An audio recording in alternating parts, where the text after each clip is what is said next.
जगज्जालपालं कचकण्ठमालं शरच्चन्द्रपालं महादैत्यकालं नभो नीलकायं दुरापारमायं सुपद्मासहायं भजेऽहं भजेऽहम्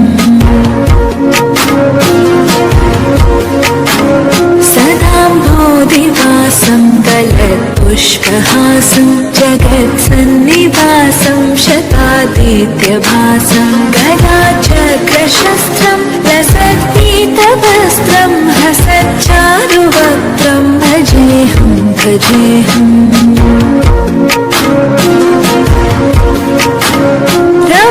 रमाकण्ठहारं शतीव्रात्तसारं जलान्तर्विहारं धराधारहारं चिदानन्दरूपं मनोज्ञस्वरूपं धृतानेकरूपं भजेऽहं भजेऽहम्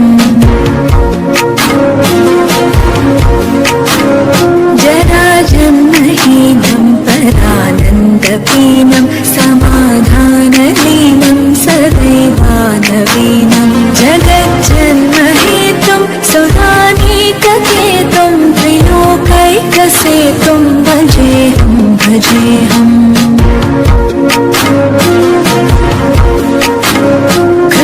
कृताम्नायदानं खदाधीशयानं विमुक्तेर्निदानं हरारातिमानं स्वभक्तानुकूलं जगद्वृक्षमूलं निरस्तार्कशूलं भजेऽहं भजेऽहम्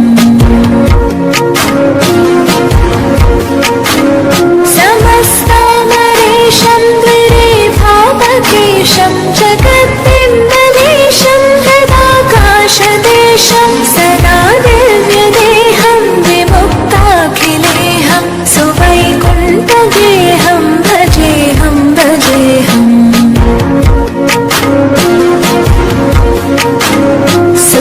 सुरालीबलिष्टं त्रिलोकीवरिष्ठं गुरूणां गरिष्ठं स्वरूपैकनिष्ठं सदा युद्धधीरं महावीरवीरं महाम्भोधितीरं भजेऽहं भजेऽहम्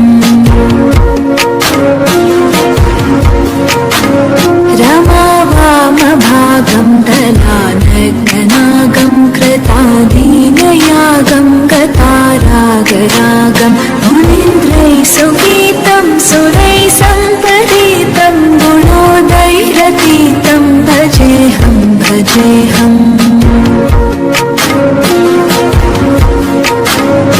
इदं यस्तु नित्यं समाधाय चित्तं पठेदष्टकं कण्ठहारं मुरारे स विष्णोर्विशोकं ध्रुवं याति लोकं जराजन्मशोकं पुनर्विन्दति नो।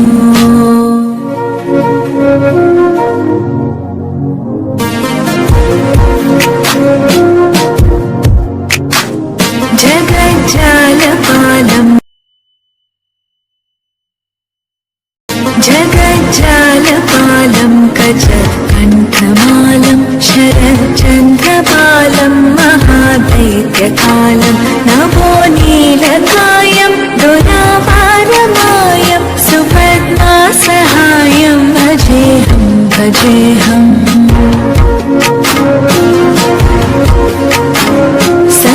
सदाम्भोधिवासं गलत्पुष्पहासं जगत्सन्निवासं शतादित्यभासं गदाचक्रशस्त्रं लसत्पीतवस्त्रं हसच्चारुवक्त्रं भजेऽहं भजेऽहम्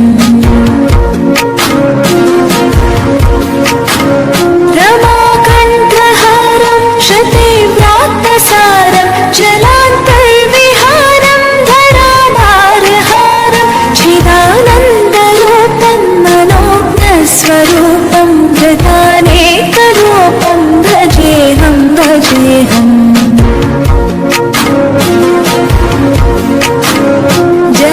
जराजन्महीनं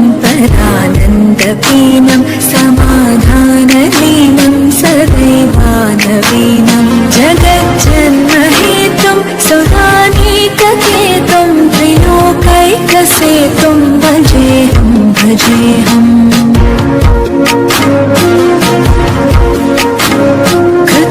कृताम्नायदानं कदादिशयानं विमुक्तेर्निदानं हरारातिमानं स्वभक्तानुकूलं जगद्वृक्षमूलं निरस्तार्कशूलं भजेऽहं भजेऽहम्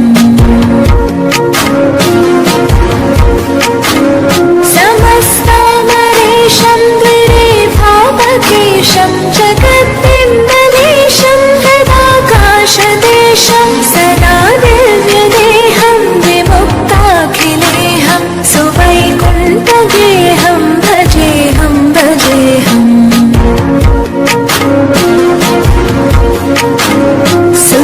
सुरालीबलिष्ठं त्रिलोकीवरिष्ठं गुरूणां गरिष्ठं स्वरूपैकनिष्ठं सदा युद्धधीरं महावीरवीरं महाम्भोधिधीरं भजेऽहं भजेऽहम्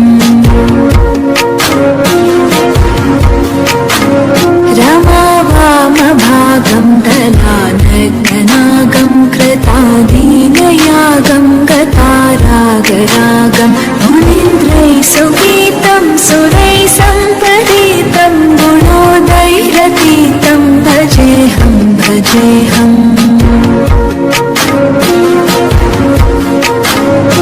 इदं यस्तु नित्यं समाधाय चित्तं पठेदष्टकं कण्ठहारं मुरारे स विष्णोर्विशोकं ध्रुवं याति लोकं जराजन्मशोकं पुनर्विन्दति नो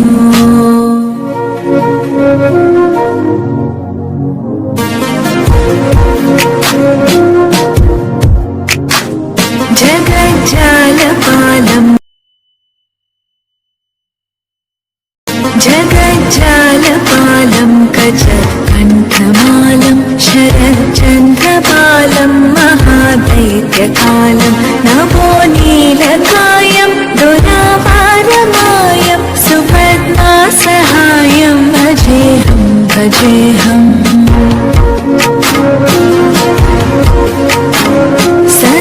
सदाम्भोधिवासं गलत्पुष्पहासं जगत्सन्निवासं शतादित्यभासं गदाचक्रशस्त्रं लसत्पीतवस्त्रं हसच्चारुवक्त्रं भजेऽहं भजेऽहम्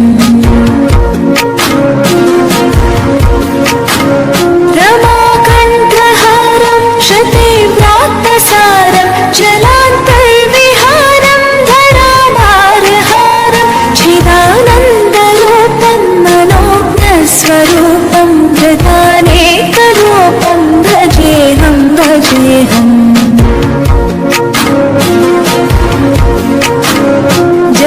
जराजन्महीनं परानन्दपीनं समाधानलीनं सदैवानवीनं जगज्जन्महेतुं सुरानीककेतुं त्रिलोकैकसेतुं भजेऽहं भजेऽहम्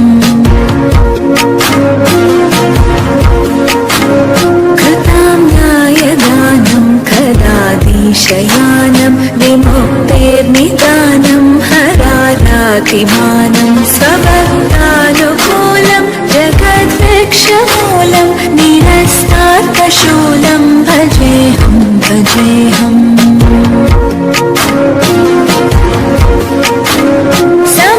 समस्तामरेशं द्विरेफावकेशं जगद्बिम्बलेशं हृदाकाशदेशं सदा दिव्यदेहं विमुक्ताखिलेहं सुवैकुण्ठगेहं भजेऽहं भजेऽहम्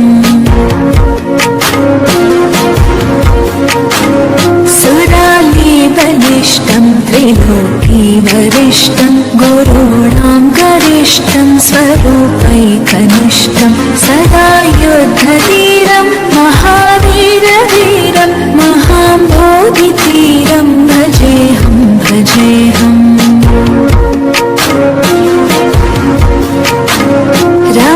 रमावामभागं दलानग्ननागं कृतादीनयागं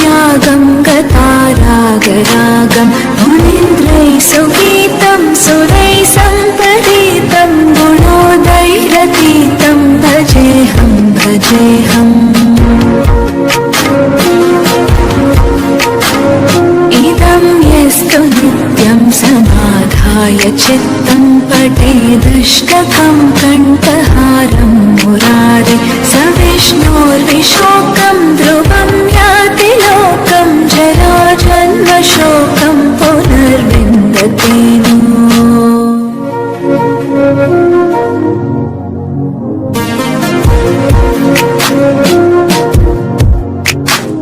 जगज्जालपालम्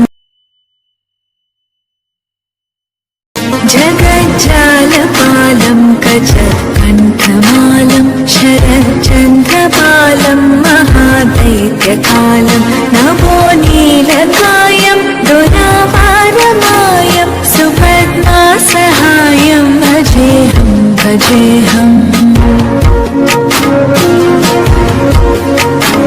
सदाम्भोधिवासं गलत्पुष्पहासं जगत्सन्निवासं शतादित्यभासं गदाचक्रशस्त्रं लसत्पीतवस्त्रं हसच्चारुवक्त्रं भजेऽहं भजेऽहम्। रमाकण्ठहारं शतीव्रात्तसारं जलान्तर्विहारं धराधारहारं चिदानन्दरूपं मनोज्ञस्वरूपं धृतानेकरूपं भजेऽहं भजेऽहम्।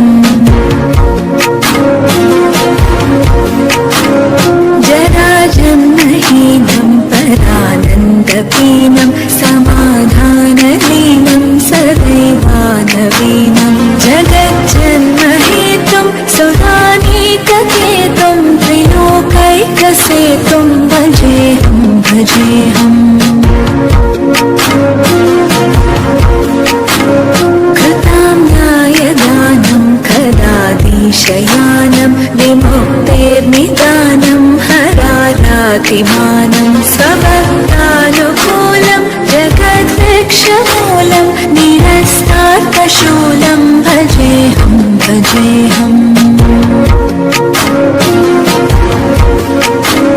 समस्तामरेशं द्विरेभावकेशं जगद्बिम्बलेशं हृदाकाशदेशं सदा दिव्यदेहं विमुक्ताखिलेहं सुवैकुण्ठगेहं भजेऽहं भजेऽहम्।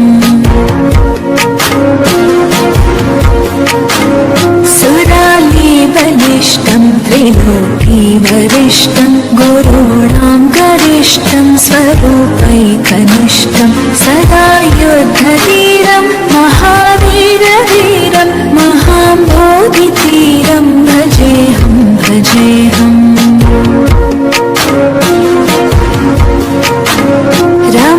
रमावामभागं दलानग्ननागं कृतादीनयागं गतारागरागं मुनीन्द्रैः सुगीतं सुरैः सम्परीतं गुणोदयरतीतं भजेऽहं भजेऽहम्। इदं यस्तु नित्यं समाधाय चित्तं पठेदष्टकं कण्ठहारं मुरारे स विष्णोर्विशोकं ध्रुवं याति लोकं जराजन्मशोकं पुनर्विन्दते नो।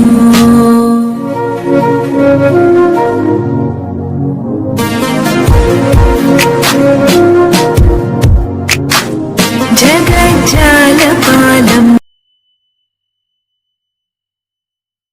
जगज्जालपालं गजकण्ठमालं शरच्चन्द्रपालं महादैत्यकालं नभो नीलकायं दुरापारमायं सुपद्मासहायं भजेऽहं भजेऽहम्।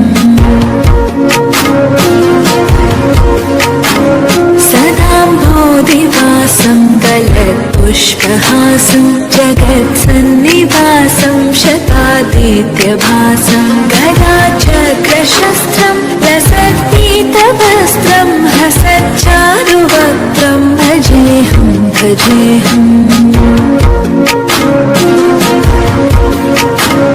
रमाकण्ठहारं शतीव्रात्तसारं जलान्तर्विहारं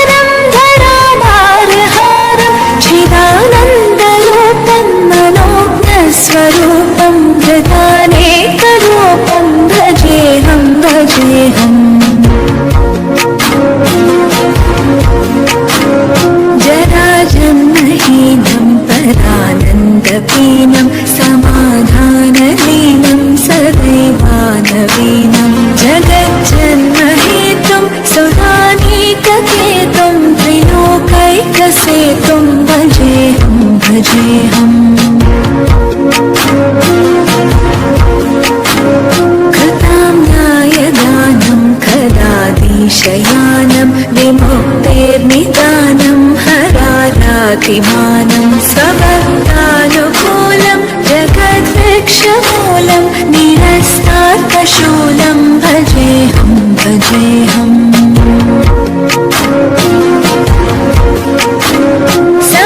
समस्तामरेशं द्विरेफापकेशं जगद्बिम्बलेशं तदाकाशदेशं सदा दिव्यदेहं विमुक्ताखिलेऽहं सुवैकुण्ठगेहं भजेऽहं भजेऽहम्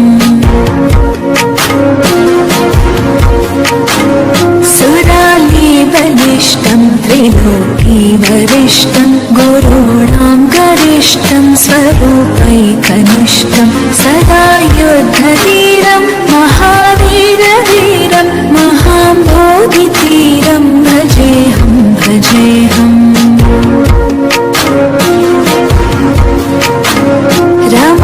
रमावामभागं दलानग्ननागं कृतादीनयागं गतारागरागं